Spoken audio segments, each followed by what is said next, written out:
Cases of cheese mite dermatitis date back over 60 years in the United States, also known as cheese itch, though typically considered vermin by the food industry, affecting harder cheeses like aged cheddar in particular. They're sometimes intentionally added to cheese for added flavor. In the Journal of Dairy Science, the various species were recently identified. When cheese is ripened with mites, a nutty, fruity flavor and aroma evidently develops. The placement of the anal suckers can evidently be used to help differentiate between the different types, to make sure you put the right one in the cheese.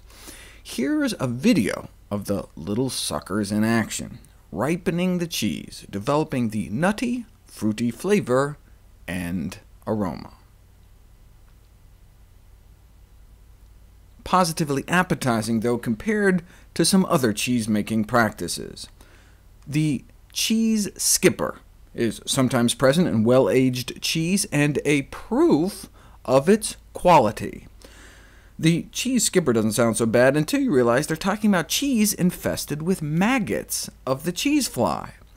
The larvae are the well-known cheese skippers. They can cause intestinal infections, even urinary tract infections.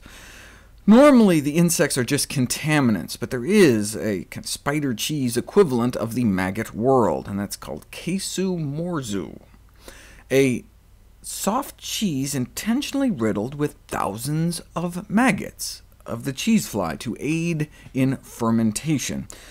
Evidently, because the larvae can launch themselves for distances up to 15 centimeters, diners are said to hold their hands above their sandwiches to prevent the maggots from leaping into their face.